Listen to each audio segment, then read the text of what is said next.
1, 2, ready, go. What's the news? Hey, is there something new? What's the news? Say what you want to say.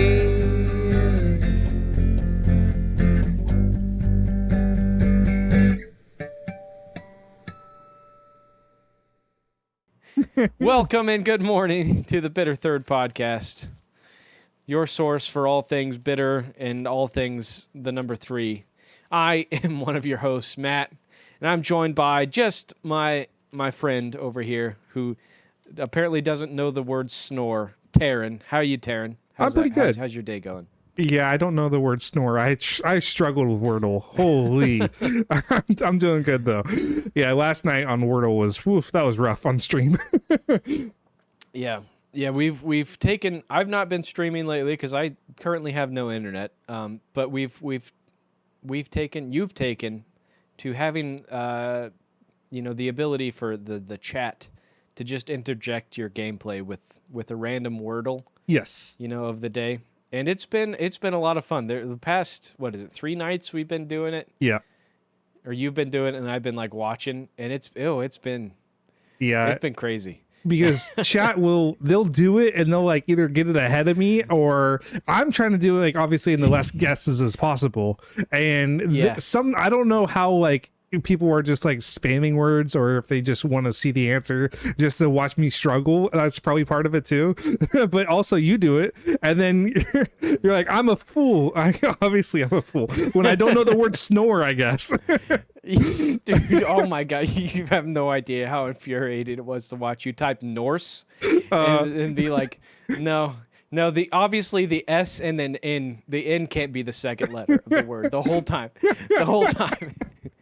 Yeah, I'm like, you have it. You've got everything you need. You keep tiptoeing around it. It's so infuriating, but it's also really funny and fun. Yeah. My goal personally, I got really lucky. Like you got really lucky with your first guess. I'm like, oh, he's gonna get it immediately. Yeah. I got lucky on my third guess. I got it on my third guess last night, but it was it's been a lot of fun. And my goal typically is once the Wordle prompt pops up there is I'll open the Wordle. Didn't do it last night. I did it early because I was impatient. But I'll try to race you.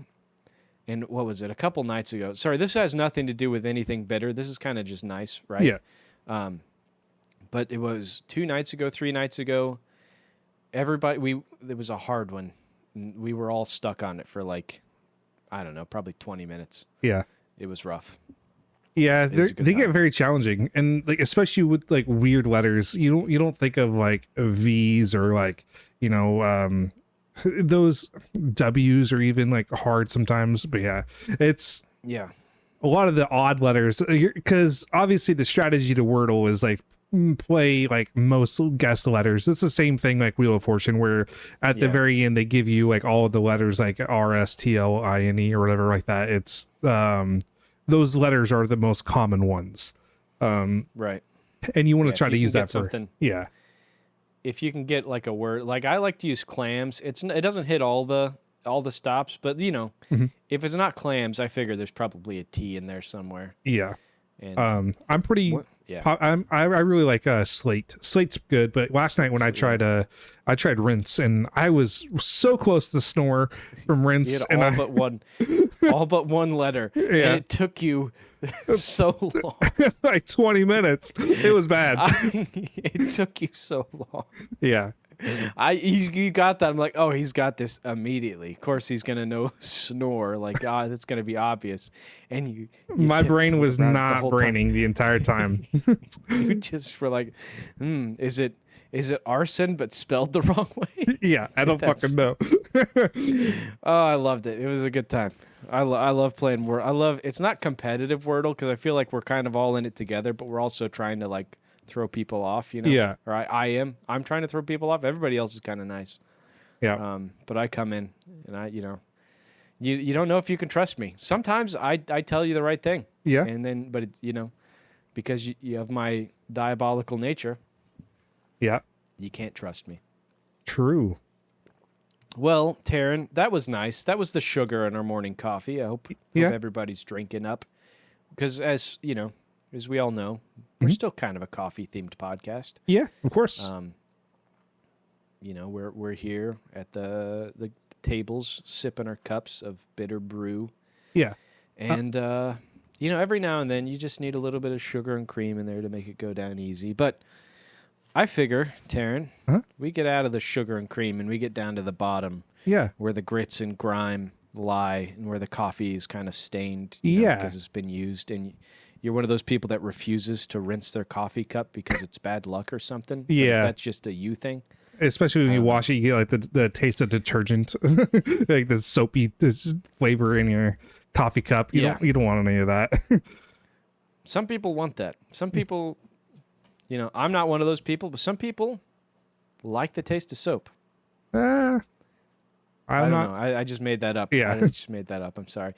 I'm one of those people that has the cilantro thing where it tastes like soap.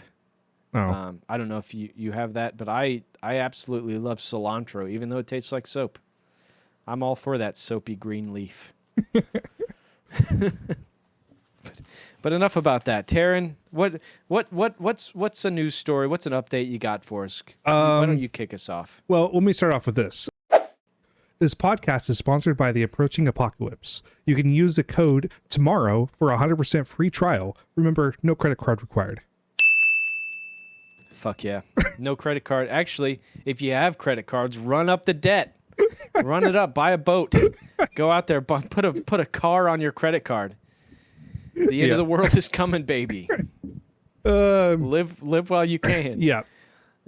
Or don't. Maybe that's a bad idea. Not financial advice. Speaking of the end of the world, the military, according to Pete Hegseth, they are going to no longer mandate flu vaccines for military troops, or I guess just people, armed forces. Which is great. It's good that there'll be people out there just getting sick on the front lines, Yeah. Just having this. So this. Go ahead. I was going to say, I feel like of all the places where vaccines, like anti-vax, shouldn't take hold is the military, because they're famously known for just vaccinating people like without their will and using like experiment, Yeah. Well, like you're basically government property. I mean, you sign up to be. It's just like whatever the government says. Yeah. And if the government is saying you don't have to, then I don't know. I don't know what I'm trying to say here. That's crazy though. Like, just also, why not? Why not vaccinate these people? Well, this is to be clear. They just said flu, but like, I have a feeling that's just the start of it all. Oh, of course. And also, if we're sending armed forces across the world to other countries where there are other diseases and infections that you can catch or get, you would want them to be vaccinated, like I feel like this would be a net positive for people. Right. You're not wrong. That's an understatement. Yes. I think. Vaccines are obviously a net positive. Yes. Obviously, just normally vaccines, everybody should get their vaccines, which is a net positive. But on top of that, for the people who are traveling internationally where there is probably more diseases and infections in other countries rather than, a first world country like the United States, well, then you would want to be the first like defense line against that would be a vaccine. But, right. Yeah, you don't want to go somewhere and catch like trench foot too, you can I don't know if trench foot has a vaccine, but you know what I mean. Not. Like you don't want to find like the new disease and it turns out you could have got a shot. Yeah. And you wouldn't get it. Like yellow fever, dengue fever. I don't know all the fevers that they got. Bunch of fevers. There's some that sound crazy. Yeah. Malaria. Yeah. Malaria's big one. Wouldn't that be great? We send all the people that are like, I'm anti-vax. We send them to a country that has like malaria, and they just go over there. It's natural selection. Oh, bro, that's what we got to do. But this is from the AP News Associated Press. It goes, the notion that the flu vaccine must be mandatory for every service member everywhere is in every circumstance at all times is just overly broad and not rational, Hegg said in a video posted on social media, which that does not make sense. What? It's not overly broad and not rational. Like, it's an easy standard. if you have a standard in place, it's easier rather than selective. Right. That's also so much of a, like, not explaining why. Yeah. Like, if you gave a good reason, maybe I'd be like, oh, yeah, I guess, that's fine. If there's a decent reason, but it's just like, it's overly broad. This super fucking safe thing that, Terry, it's so infuriating. I know. I'm so sorry. I know. I'm gonna. It's just like a little bit more too. We've had a flu vaccine for however many 100 years now, probably. I don't know. It's been a long time. We've had flu vaccines. They've saved people's lives. They're a good thing. Yes. And of all the what do you mean it's overly broad? I don't know. It's not even that big. It's barely. Is our military fucking too afraid of needles now? Is that the problem? I don't know. We got a bunch of like pansies out here. Well, afraid to get a shot in them. I'm gonna trigger you a little bit more because go ahead, trigger me. I'm ready for it. He said American service members are free to get the flu vaccine, but will not be forced to because, quote, because your body, your faith, and your convictions are non-negotiable.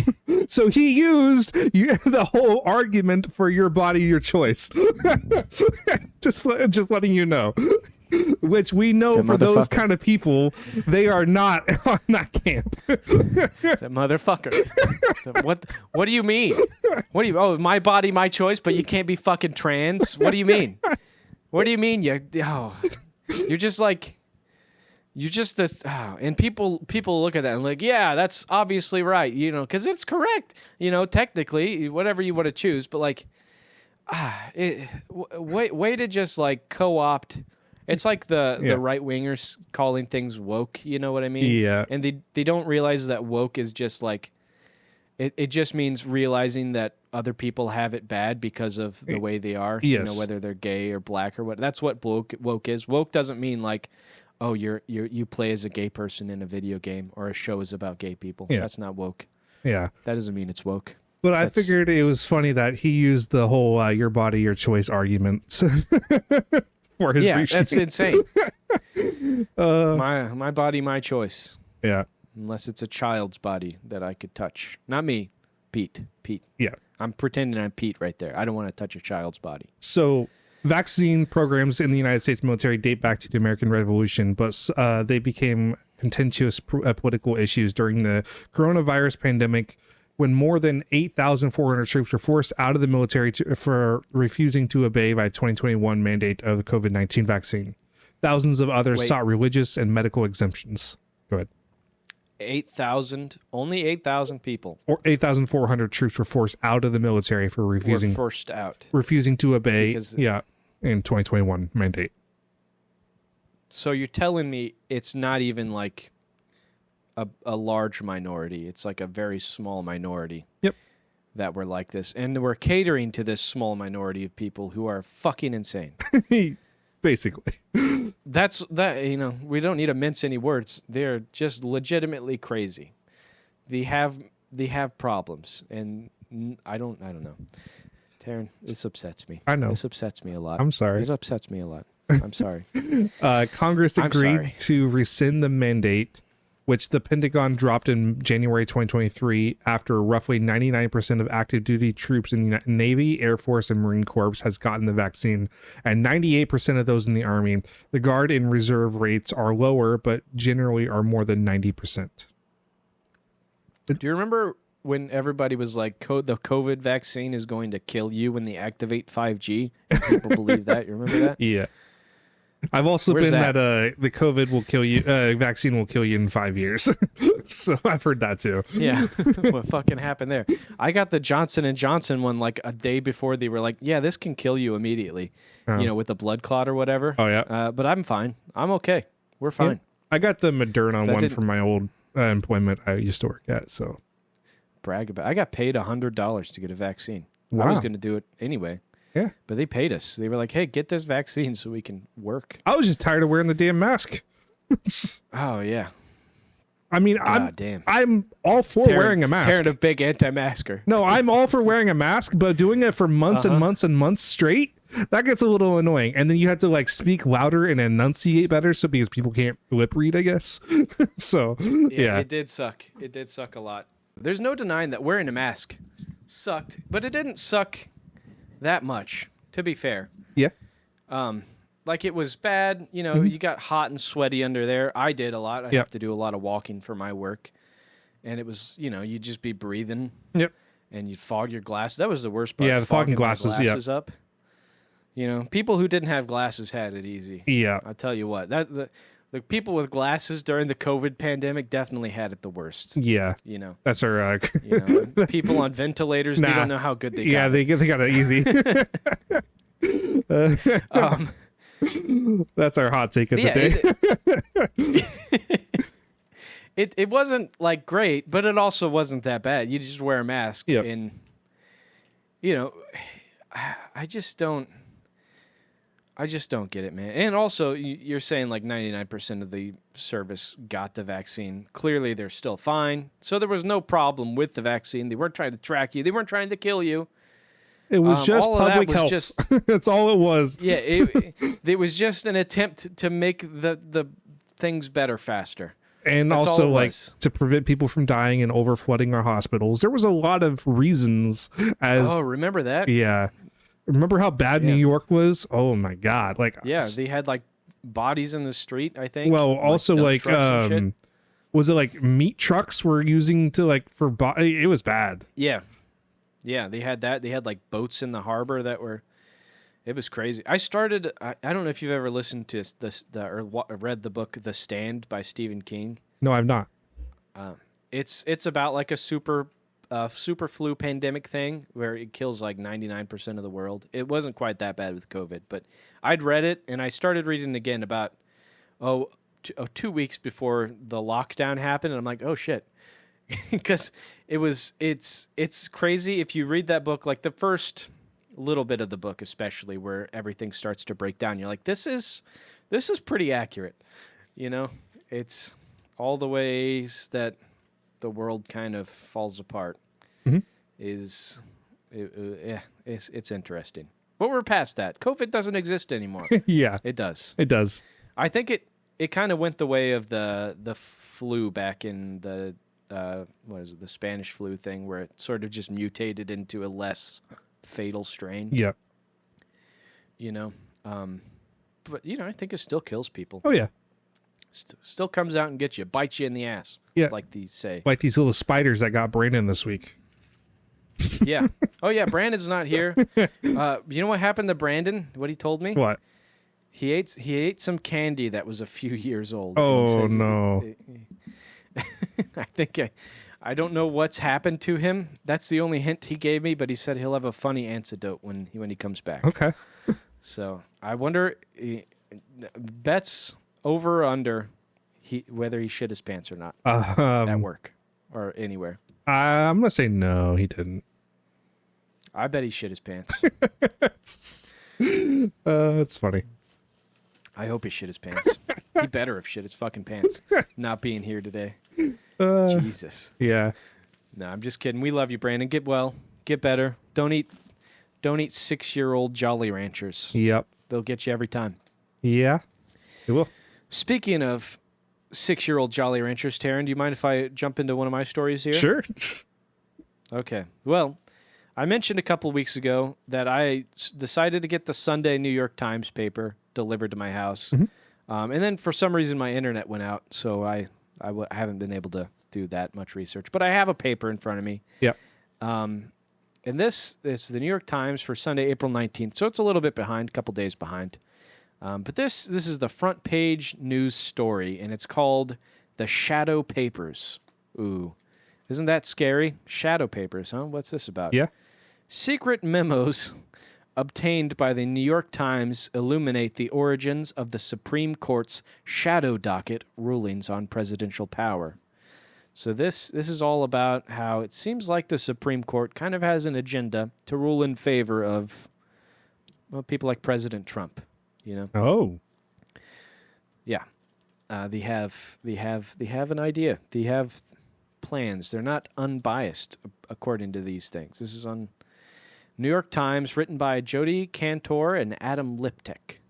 Just after 6 p.m. on a February evening in 2016, the Supreme Court issued a cryptic one-paragraph ruling that sent both climate policy and the court itself spinning in new directions. For 2 centuries, the court had generally handled major cases at a stately pace that encouraged care and deliberation, relying on written beliefs, oral arguments, nice, and in-person discussions. The justices composed detailed opinions that explained their thinking to the public and rendered judgment only after other courts had weighed in. But this time, the justices were sprinting to block a major presidential initiative by a 5-4 vote along partisan lines. The order halted President Barack Obama's Clean Power Plan, his signature environmental policy. They acted before any other court had addressed the plan's lawfulness. The decision consisted of only legal boilerplate, without a word of reasoning. At the time, the ruling seemed like a curious one-off, but that single paragraph turned out to be a sharp and lasting break.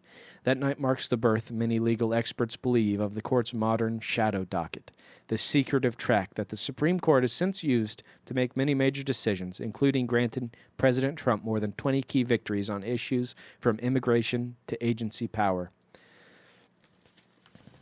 So, that goes all the way back to 2016 is when people are like, oh, it's kind of weird that they didn't really deliberate on it. They were just like, nah, fuck you. Yeah. Get out of here.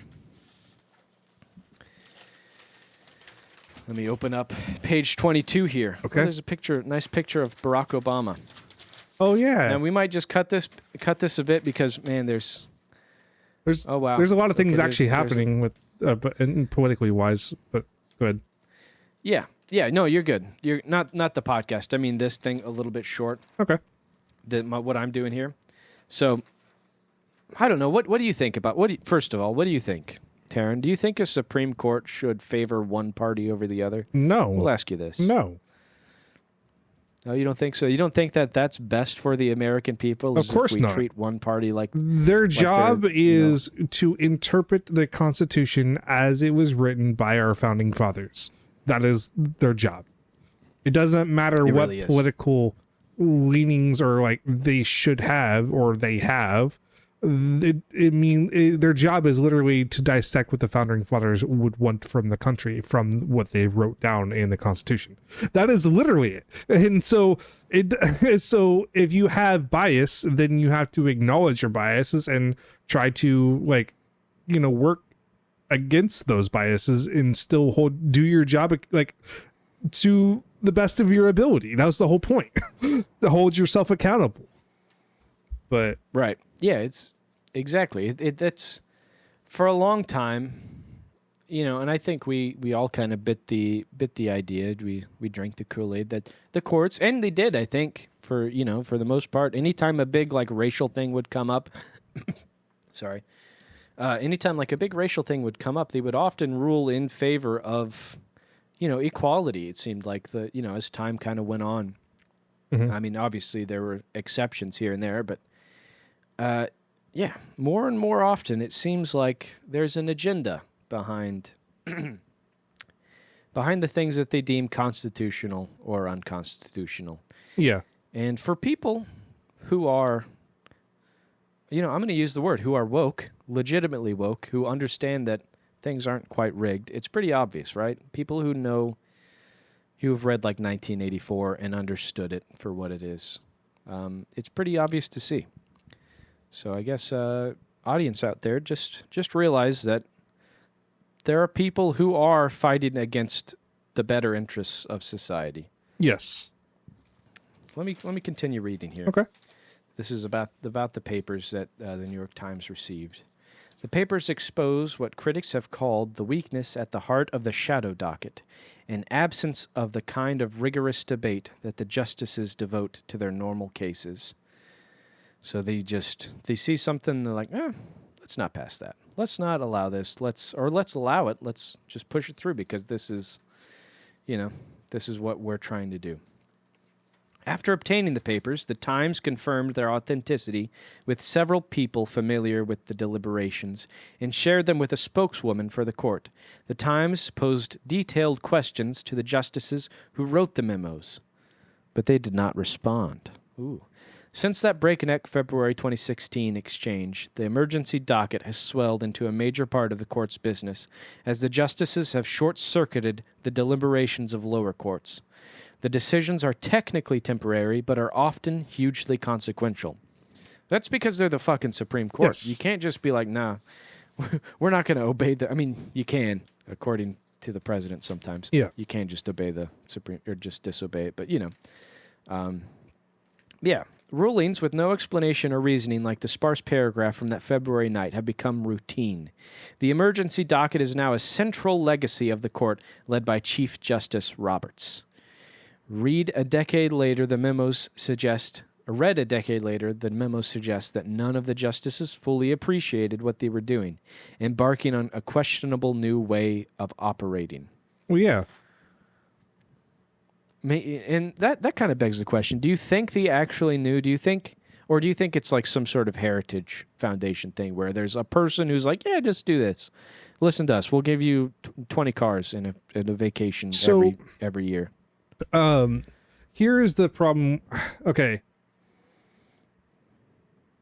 I feel like that question is very tricky because on one hand, you could say, no, they didn't know what they were doing, when that's actually not exactly true, because in fact they knew what they were doing. They ruled in such a manner so they knew exactly what they were doing. However, they didn't realize the precedent that would be setting going forth decades. Like, I feel like when a precedent is set, it's hard to go back for a long period, unless you're talking like, I guess, Roe v. Wade,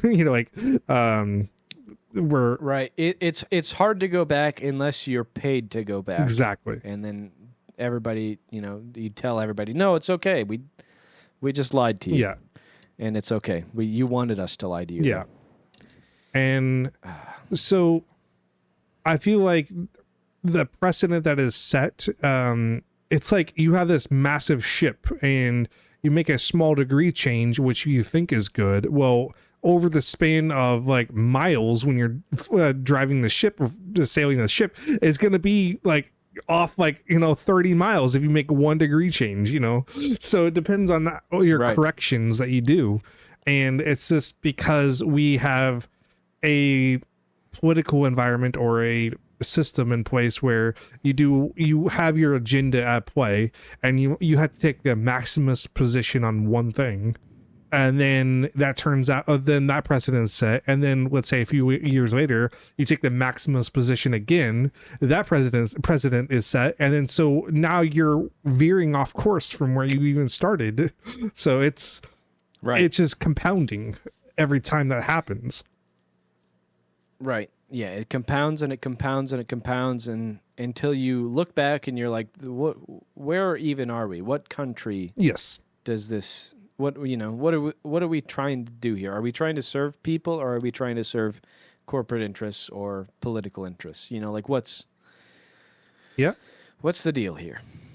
And like I was saying a minute ago, it's easy to see if you if you've read books. It's all textbook, like Orwellian behavior. Yes. In kind of scary ways, where it so obviously mimics the art, and you look around at people and you're like, how do you not see it? Yeah. How can you not view this as wrong? Whether you're, a hardcore like capitalist, financially conservative type of person, or just like a totally like bleeding heart liberal who, is like, in a polyamorous relationship. Like, that may be too far, but it's just so obvious, at least to me. I don't know. And to you, yeah, the people that we talk to, and I feel like there are people who maybe it isn't obvious to, who just aren't really keyed into like what's actually happening. You know what I mean? Yeah. Like they kind of just read a headline, or they read a couple of headlines, and they're like, oh, clearly immigrants are the problem. We should get rid of those people. They're not people, right, Taryn? Immigrants aren't people. I mean, they're aliens, right? Yeah, they're fucking aliens. It's just so upsetting. Yeah. It's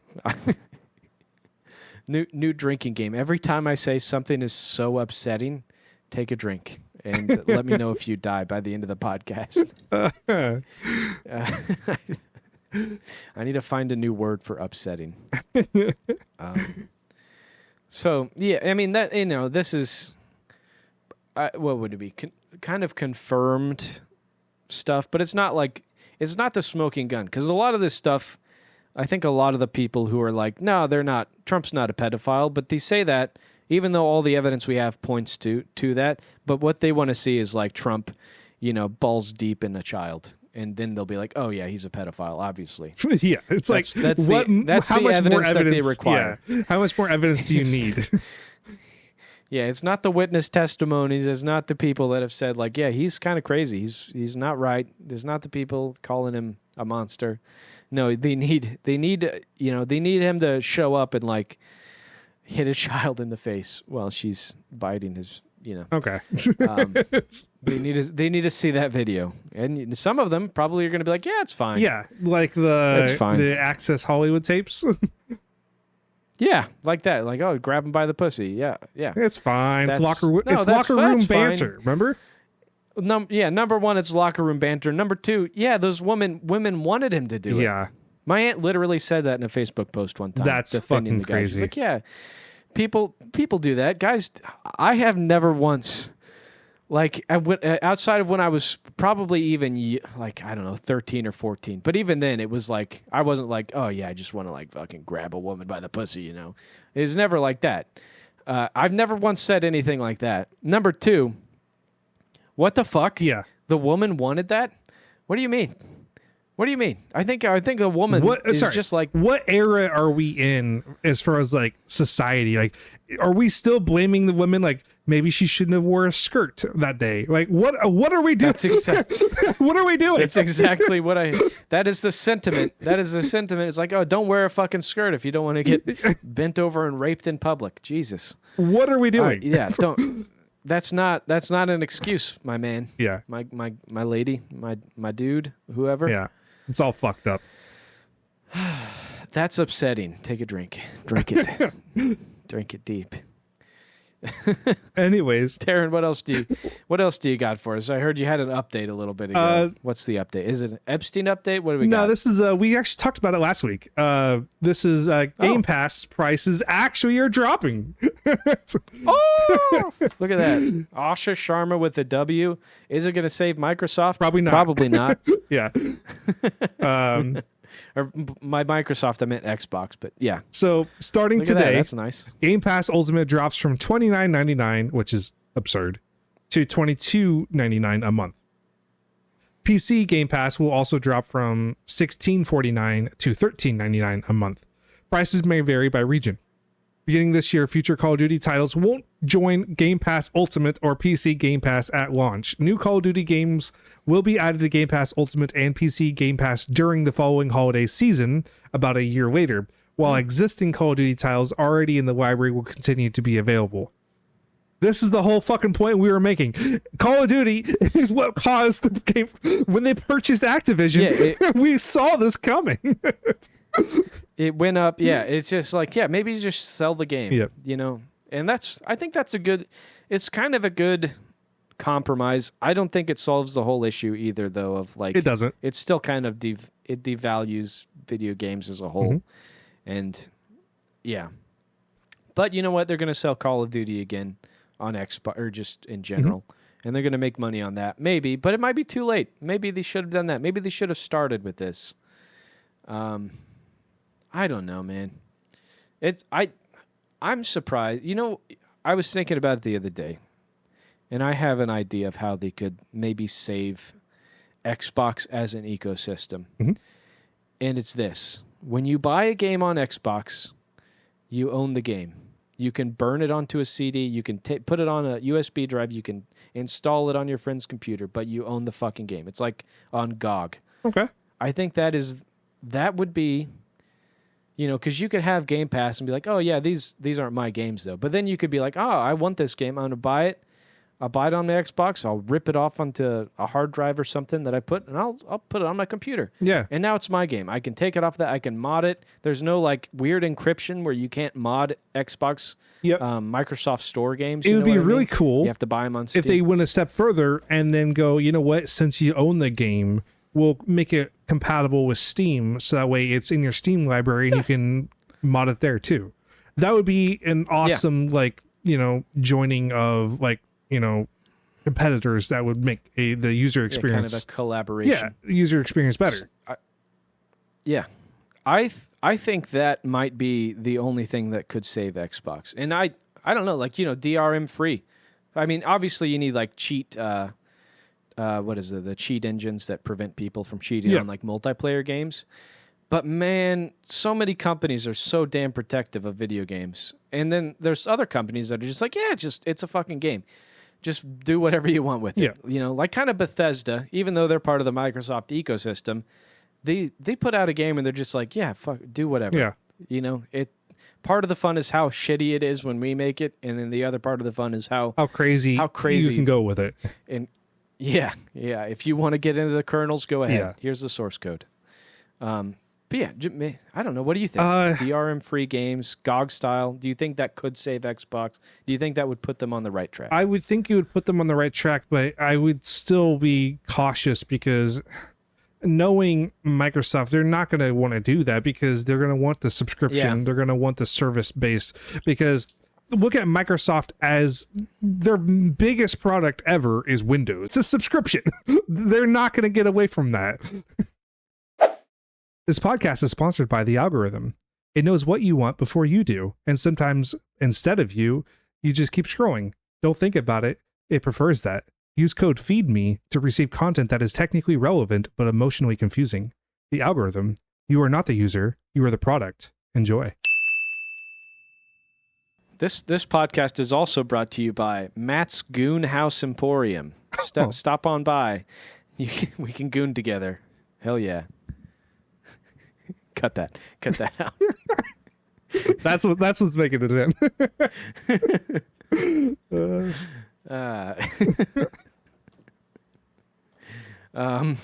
So fucking Microsoft, right? Yeah. Xbox they want their subscription model. I think there's a place for Microsoft and Xbox. They're kind of separate anyway. But not really. Microsoft obviously wants their nut from Xbox. They want that, they want that money. I was telling my child last night, we were having like a philosophical talk about the world and like how pretty much all of it is, all the bad stuff in the world is based on people who just want more and more money. And she didn't take it very well. Let me just tell you. Yeah. I was telling a kid, hey, the world is greedy. Get over it. It's not going to get over it. I didn't tell her to get over it. It was more like, just basically people just want a lot of money. And she was like, why do they want so much money? And I'm like, I don't know, man. I don't fucking know. And it was really hard to be like, I just don't, there's no... and it was hard to tell her too. Like, you need money to live, but it's also like if you let it control your life, you're just going to be a terrible person. Yeah, and I would have just said get over it. Yeah, it might have been the first time my kid was like, like had the thousand yard stare in her eyes. She was just like, oh no. Yeah. So that's fun. Get her started early. But I'm getting her started early so she can maybe make a difference in the future. She wants to run for president now. So that's cool. That's cool. You should start her off with like child labor or something. She's got to work her way up. Yeah. Show her the real harshness of the world. I put her in my garden and I'm like, go to work. Don't come in until it's plowed. Until you plow my garden. Until everything. I want all the tomato plants planted. Oh, man. Yeah, that's fun. Told her about slavery a little bit. That's not the first time I've told her about that. But, I explained to her how that was, kind of terrible. Also a thing just about money. It was terrible, but, that it existed because people made more money when they didn't have to pay people. Yeah. Isn't that great? Mm-hmm. And just remember, people, this podcast is also brought to you by not slavery, the opposite of slavery, the idea of not slavery. Right? Yeah. I mean, I don't know where I'm trying to go here, but like, just remember that if you don't fight them, they will enslave you. Yeah. Shout out to that. You want to be working on a plantation? Plantations must be really nice this time of year, though. April on a plantation. God, are you justifying them now? Just picking apples. What did they? Hold on. Was it tobacco? Cotton? Probably cotton. Probably cotton. A lot of cotton. Yeah. Here I think the oranges and stuff too down. I don't know. All kinds of plantations. All kinds of uses for slaves back in the day that probably didn't need to be used for. Could have just paid the people. Could have let them be free. You know, probably. I don't know. I mean, we needed the cotton. That was a big industry. Yeah. We didn't need it that bad, right? No, we do. We needed the slaves, Taryn? No. You're telling me we... But speaking of cotton, though, I do have a story kind of adjacent. It's kind of new. Do you know the new toy, like Labubus? Do you know what they are? Oh, yeah, of course. They're like a freaky little freaking doll. I'm more of a... Yeah. Yeah. I don't mess with them, though. Yeah. They're voodoo stuff, yeah. Yeah, go ahead. Anyways, some Labubu dolls. I like it. Hold on. Yeah. Can we do a side note on voodoo real fast? Sure. Okay. Sorry. This is just for all the people. One time when I was a child, I'm pretty sure I witnessed my mom doing a voodoo ritual with voodoo dolls and her sisters. They all got together, they smoked something weird, and then they stuck a bunch of needles into these voodoo dolls, and it was kind of weird. And I just kind of remember that. That was kind of fun. Good times. All right, continue. Continue with the Labubus. You're telling me your mom was a witch and you're just going to leave it at that? Might have been. I don't know, man. All right. My mom was a strange person. All right. Some Labubu dolls contain cotton banned by forced labor laws. Testing shows. So, yeah. Oh no. This is from the New York Times. A test verified by the New York Times found that clothes from some of the viral dolls contain cotton from Xinjiang's regime of China, which is banned in the United States. We got plantation Labubus. Isn't that great? Over the past 2 years, a fury monster with bunny ears and vicious line with serrated teeth became the subject of global craze as shopper waited hours in line or paid hundreds or thousands of dollars for the most coveted Labubus. Yeah, it's there. I don't understand the whole toy thing. Like people spending the collectors. I don't understand all of it. But yeah, I think they have this idea that they're going to be worth like millions in the future, you know? And I mean, I can't say I don't blame them because right now things like that are pretty hot. I mean, you do have to wait a while before they get valuable, but like Pokemon cards, still crazy. I probably got several $1,000s worth of Pokemon cards from when I was a kid, just in a binder. Maybe not that much because they're not in the best quality, but like sometimes that stuff does go, but it's also like you're just feeding the capitalists. You're just giving money to people who don't need the money. You know? For things that we don't really need. Yeah. So the boom turned Pop Mart, which is the Chinese company that sells Labubus, into a global brand, but a test of the doll, the results of which New York Times has independently confirmed, shows that the clothing on certain Labubu dolls contains cotton from the Xinjiang regime of Western China, and which the United States government has banned because of its association with forced labor. For businesses like Pop Mart, selling products that contain cotton banned in the United States could have several consequences. Companies found in violation of 2021 law that restricts imports from Xinjiang can be put on a blacklist that bans all of their product. The ban does not apply to importers that can prove goods were not made with forced labor. So obviously, if you can prove that your factory is not forced labor, you're fine. But not looking good for Labubus. A spokeswoman That's wild. for Pop Mart said that it would conduct an investigation in the presence of Zhejiang Cotton and its supply chains, that the company held itself and its suppliers to the highest standards. Pop Mart said that they have only a small percentage of its dolls use cotton for apparel, and that it was working on a plan to use alternative materials rather than cotton in its products for the U.S. market. Nonprofit groups have submitted information about Pop Mart's use of cotton from Zhejiang and other alleged laborers' violations at its Chinese factories to local officials at U.S. Customs and Borders Protections, which would be responsible for enforcing an import ban. The agency did not respond to requests for comment, but so there's a whole scandal with the Labubus going on since we went on the cotton trend here. Yeah, I honestly didn't know that we were going to have plantation cotton. Didn't know that either. Times. I had something else planned. I did not plan my. It was something that I'm glad you could pull that out. It was something I saw. I'm like, well, that's a little weird, but sure. Just roll with it. Yeah, it's just some jazz. We're doing some jazz today. Yeah, podcast jazz. Yep, I love that. Yeah, and when they say forced labor, by the way, that's just a cute way to say slavery, I think. Yeah, or sweatshops, something of the sort. Yeah, where it's just you're getting paid so little, but you've got to work because how else are you gonna eat or whatever? You know? Yeah, terrifying. Yeah. Yeah. Shout out to Labubu though. Really, just bringing it back 1864 style, right? Yeah. And then they have a photo. Oh my God. They have a photo of farmers picking cotton in Zhejiang region of China in 2018. The government has been. Hell yeah. So we can put this up in the podcast if we want. Oh, that's terrible.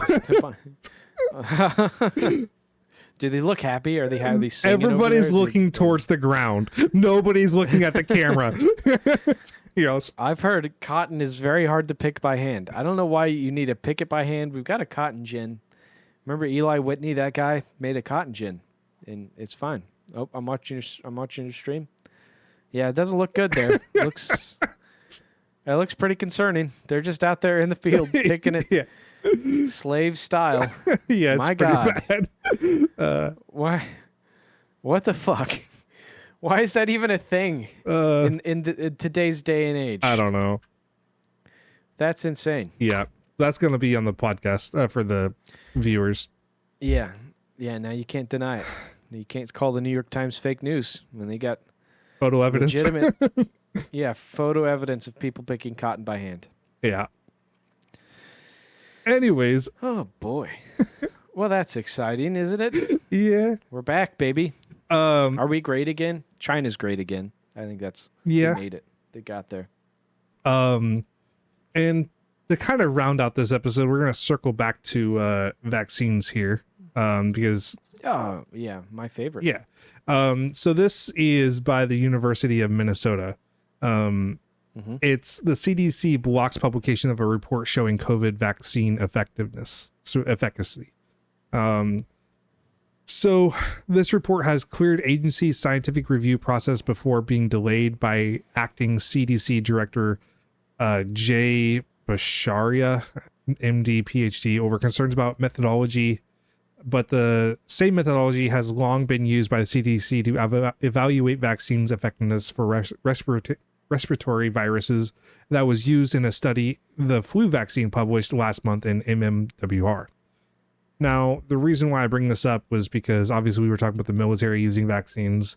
Well, and you also brought up the Supreme Court and whether if they are biased in their rulings and just the bias, the directors being biased. An agenda. Yeah, an agenda.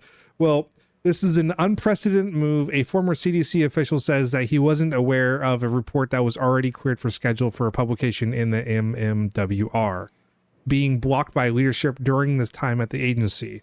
So he says, suppressing the standard of science on VE, which is vaccine efficacy, to wait for a perfect study in a system that cannot support it is not a hallmark of transparent scientific expertise. So it's just saying you're never going to get the perfect study in in society. That's just not going to happen. Right. Yeah. So just you publish everything you have. The results that you have. Yeah. Yeah. That way people can decide. Yes.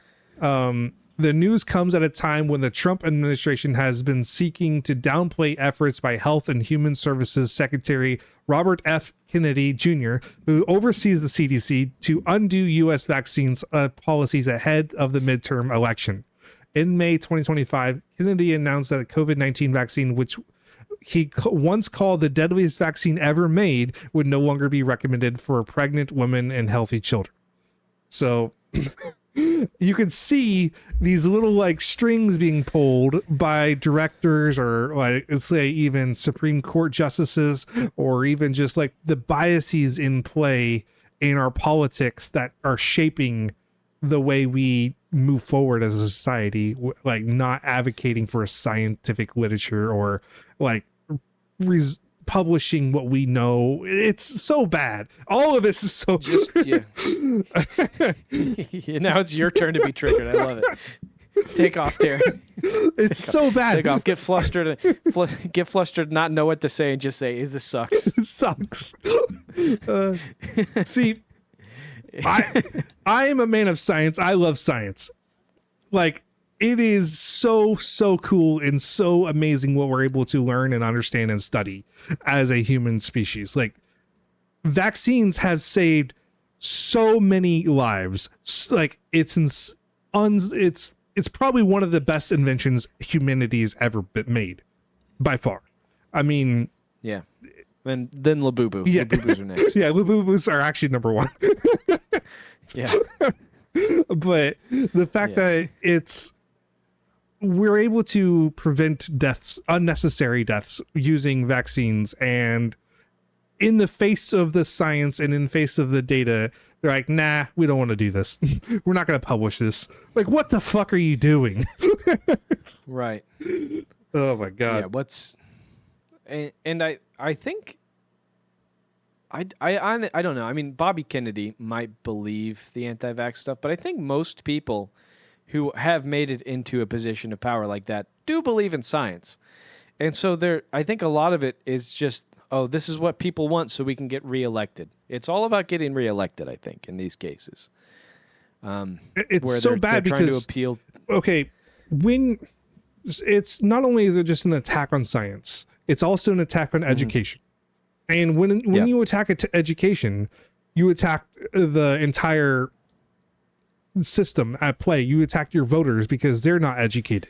And then your voters it's literally the dumbing down of democracy, literally. And then you, as a representative of your voters, try to appeal to your voters, which you will serve them garbage because that's what they believe, and then furthering this agenda. It's spiraling downwards.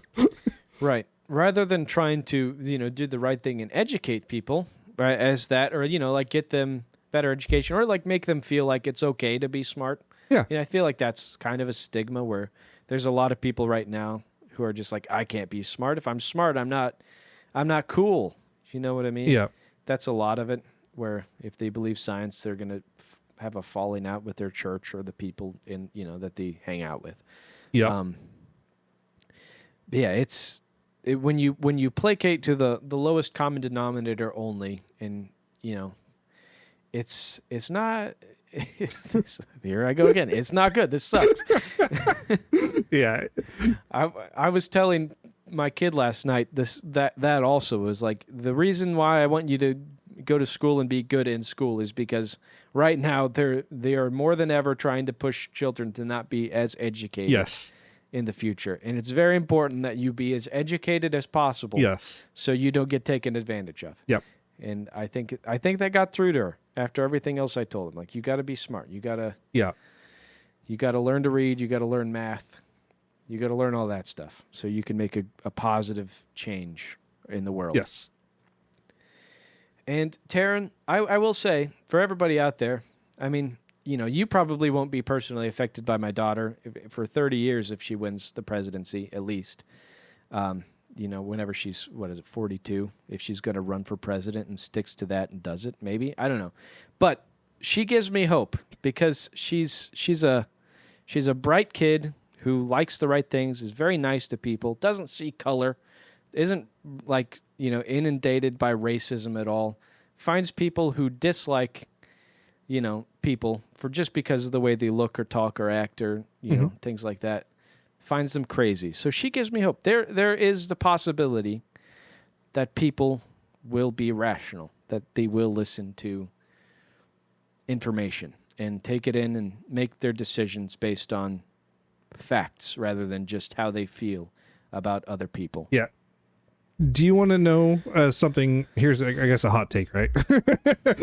Yeah, let's get a hot take. I don't know if this is going to make it in. But if we have an authoritarian dictatorship, we could have world peace.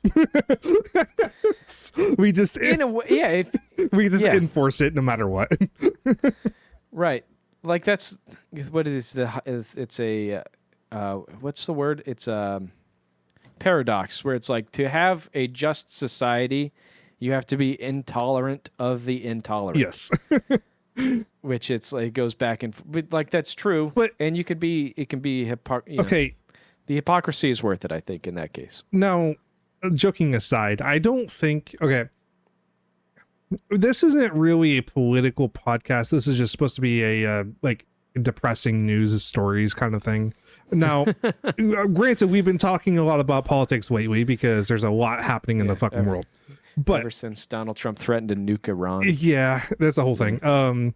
So we've been talking about politics a lot. However, I do kind of, in some way, envy the people who live under an authoritarian dictatorship because they don't have to talk about politics. They just, you know what? If the king wants it this way, that's going to be that way. If there's nothing you can do about it. So they don't have these discussions, these discourses. So they just get to live their lives like under oppression. So maybe we should be striving to that. Yeah. Yeah, that's the burden of being an American, right? Like technically we're supposed to do something about this. Yeah. And so we're just out here recording this podcast that like 12 people sometimes listen to. And you know what? That's something. I'm proud of it. I'm happy with it. Yeah. Well, Taryn, do you want to stab this thing in the neck and watch it bleed out on the ground? Call it a quits with a dirty vaccine needle? Yeah, with a vaccine needle. You want to suck its blood out with a vaccine needle? Hell yeah. Maybe with like mosquito giving it malaria. Oh, dude. Give some anti-vaxxers malaria. Watch them change their mind in real time, bro. Before one last little segment. Okay. One more thing. One final hot take. Well, it's not really a hot take. I do really feel sad for the people who were like on ventilators that wanted the vaccine for COVID, but it's like by that point you're already way too far gone. They denied science, and then their body and their lives were at risk in being in the hospital on ventilators. That was sad. Like people they were just misinformed. That's terrible, and that's why we have to educate people. Yep. They just didn't want vaccines because they thought it would make them cool, and instead they died. Yep. Anyways. And isn't that just the shit? Yep. Well, thank you all for listening to the Bitter Third podcast, where we come at you every Monday with the most bitter and disgusting things you can think of. Also some good things, some fun things, like slaves in China picking cotton. Yep. That's fun. I've been Matt. That's been Taryn. We hope you join us next week. Please like, comment, and subscribe. Go out there and punch a CEO in the face till he bleeds. Or give him malaria. One of the two. Give him malaria. Yeah. Have a good one, everybody. Bye. 1, 2, ready, go. What's the news? Hey, is there something new? What's the news? Say what you want to say.